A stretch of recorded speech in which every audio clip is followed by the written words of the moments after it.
Hello everybody, welcome back to the channel. Today we're getting into part 2 of our Hobby Barn Terry Thacker appreciation build or tribute build. Okay, today we're going to be focusing on the Snail. So we're mixing a little bright red and a little bit of bright blue, both from Apple Barrel. Put it in a little cup there and give it a little stir. Throw in a little flow improver.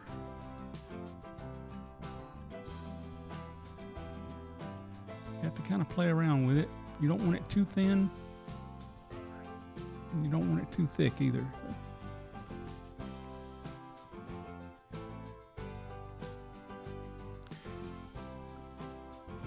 And there we go, we're starting to throw on our first coat. I have a hair dryer handy just in case. Because usually it'll dry a whole lot faster in between coats. If you throw a little coat on there and then you hit it with the hair dryer and then you can go right back and before you know it, you're done. Whereas I was brought up saying, Bob's your uncle.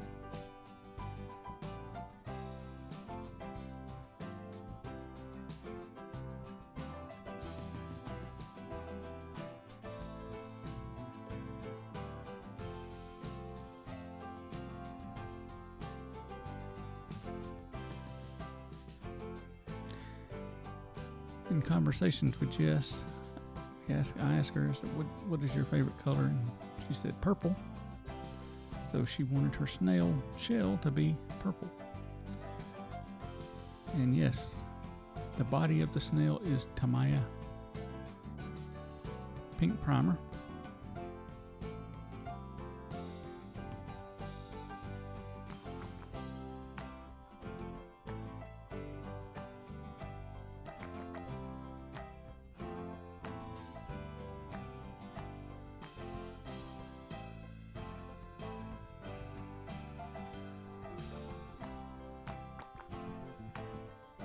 Paint's going on really smooth. It's flowing in there like butter.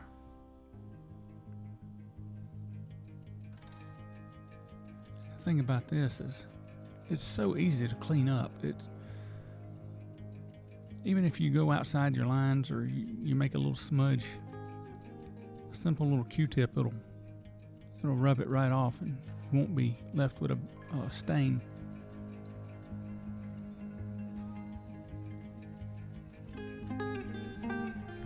Here you can see we're hitting it with the hair dryer.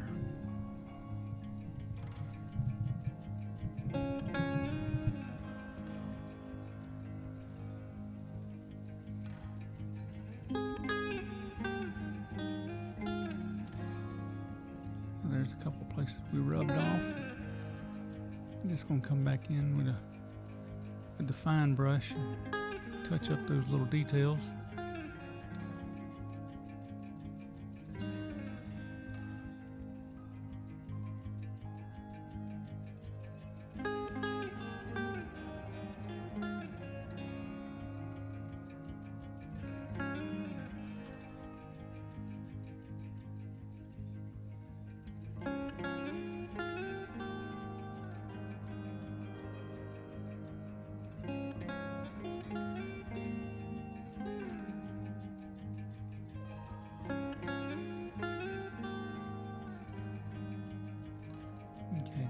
Be hitting it with the Q-tips, these special sharp pointed Q-tips. It gets down into the crevices really well.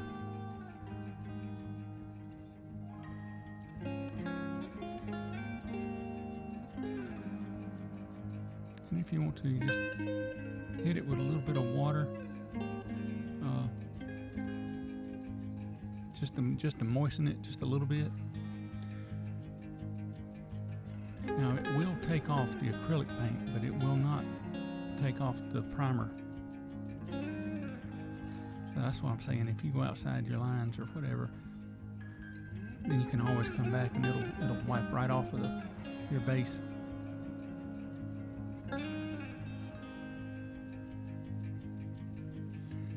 I use this trick a lot when I'm doing 3D printed tires with the white letters. I will spray my white primer. I'll spray that down first, then I'll come back with an acrylic in the airbrush, and then just come back with a little bit of water on one of these sharp Q-tips like this, and it won't take off the white because it's a lacquer, but it will take off the acrylic, and that exposes the white letters.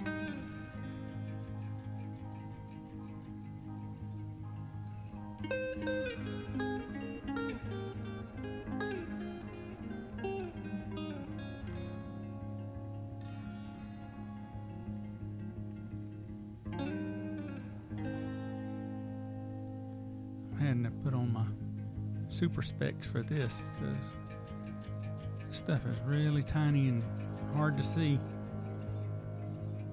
And if you notice too, I'm bracing my hands everywhere I can. I have the diabetes and I get a case of the shakies every once in a while. It's kind of uncontrollable, so I have to find something to prop my hands up against.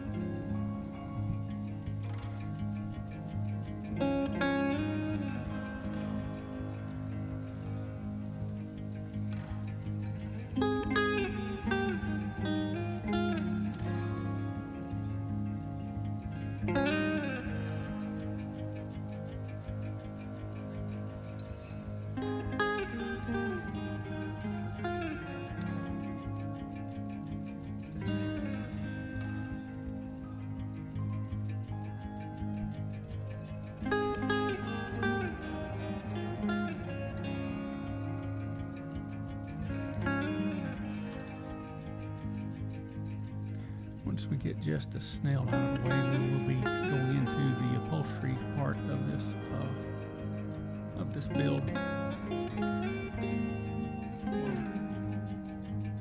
Some of it. Oh yeah, putting a little rinse agent in here. What that does, people may not realize it, but that rinse agent acts as a bonding agent for acrylics. For these craft paints, it makes them work really, really well. And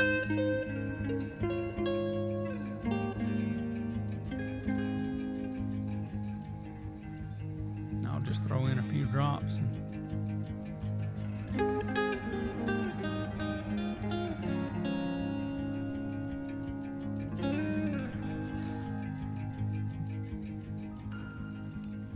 these will all dry flat,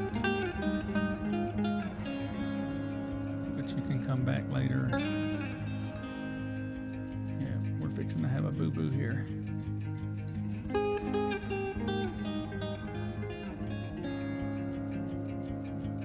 And plop, plop, beep, bop, beep, beep, bop, plop, boop. Yep, paint went everywhere, folks. That basically went into the trash, and we're going to clean it up and start over.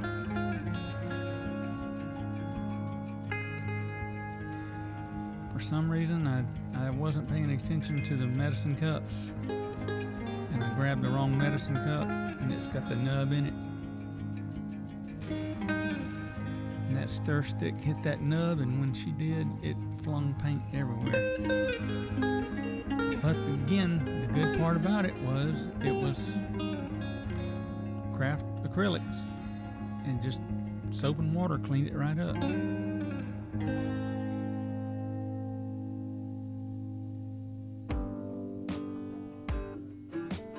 Time for some eyeballs.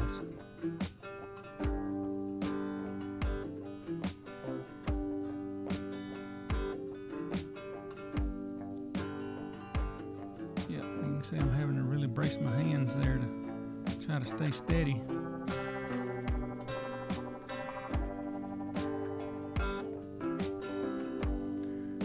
For some reason or other, I lost lost the footage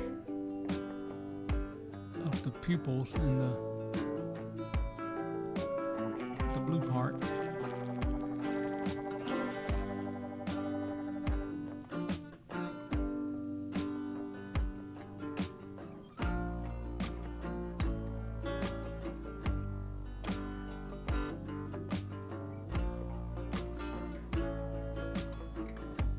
And I wanted to add just a touch, just a slight touch of gray into those eyeballs, because eyeballs are not really 100% pure white.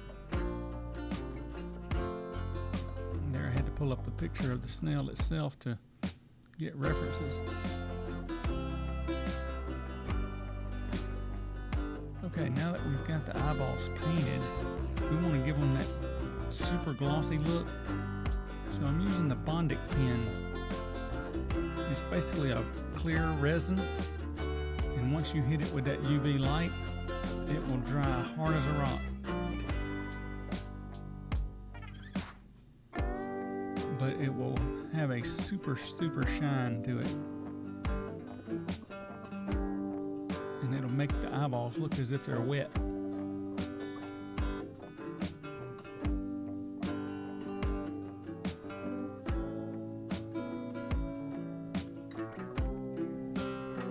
Here we go. Just the snail is done. And right there where the mouth is, that's just a little bit of a black panel liner. And I did come back a little later and hit that outside of the body with a little bit of future floor polish. And it gave it a nice, the whole body and shell and everything, a nice little sheen to it. Okay, now we're getting ready to go into the upholstery.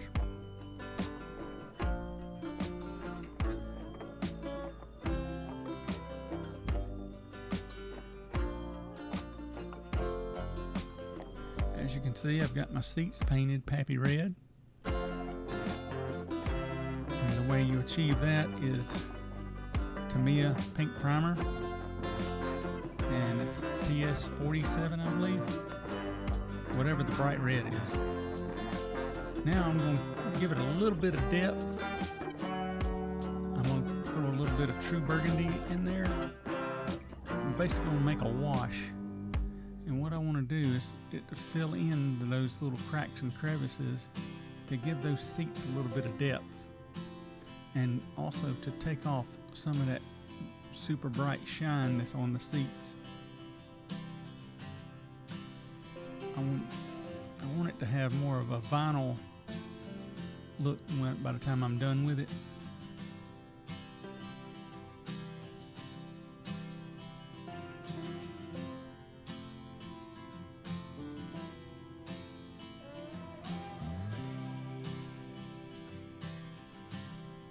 There we go. See how that burgundy is just flowing in there. Now this stuff is so light that it's going to take multiple coats in order to get it to build up just the way I want it. But that's the beauty part of having a hairdryer right there with you. You can throw on a coat or two and hit it with the hairdryer, and within just a minute you're ready to go back. And we're just dabbing it into letting it build up into those cracks and crevices.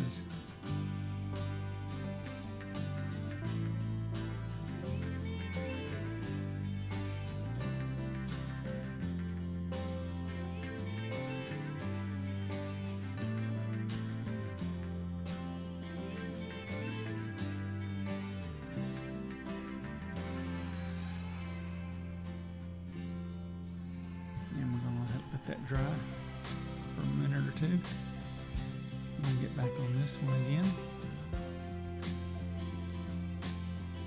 I'm wanting to say there's probably about 4 or 5 coats in between those cracks and crevices.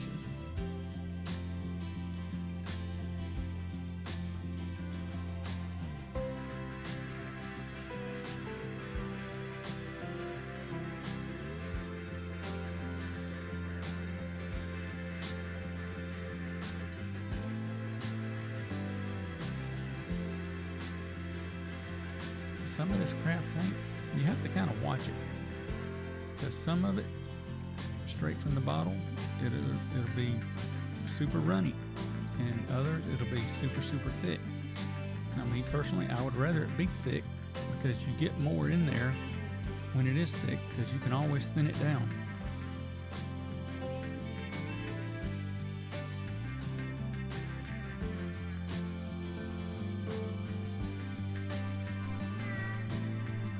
Alright, now we're going to try to take off some of that burgundy with a wet Q-tip. Now, it's not soaking wet, it's just barely damp.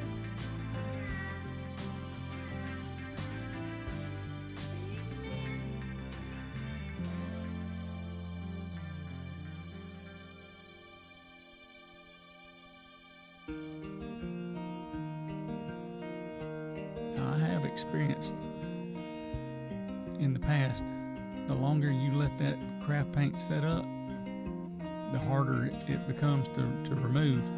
Even in soap and water, once that stuff dries really well, it's hard to get it off. So the key is to start removing it as soon as possible.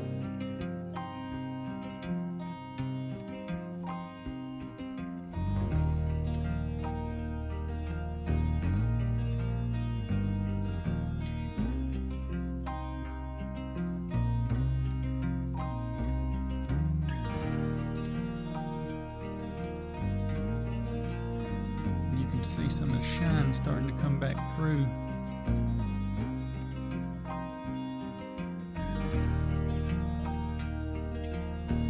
But it's toned down a little bit.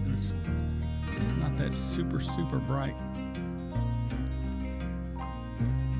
Now here we've got this floor pan taped off. Everything that you see, this red right there, is going to become black.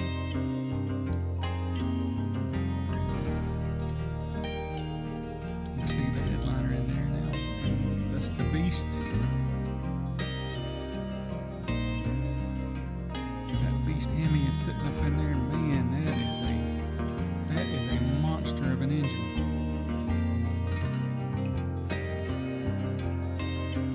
Got that big old giraffe neck sticking up out of there.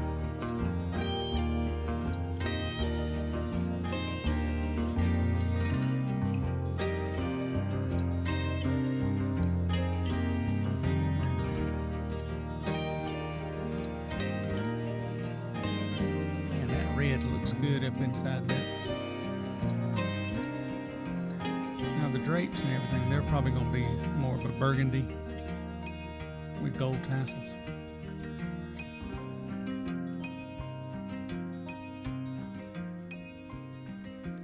And I am planning on throwing a little burgundy in there on that wood floor.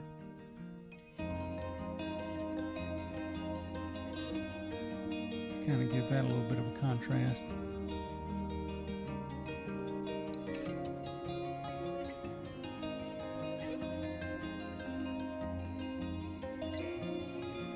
In the next video, you'll probably see where I'm going to try to add some tuck and roll to the inside corners. Yeah, now right here, I'm going to take off those little posts right there. That differential came out of a fire truck.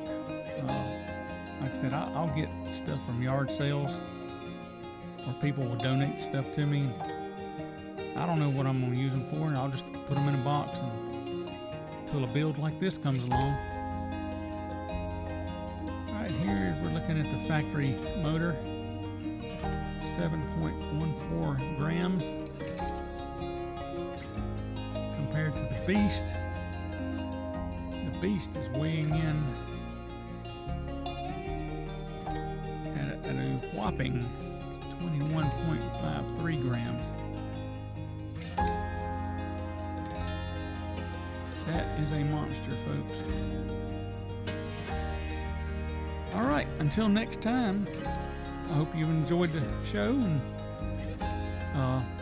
hit the like and subscribe button and give us a thumbs up if you've enjoyed what you've seen. And until next time, God bless, and y'all take care, and we are out of here.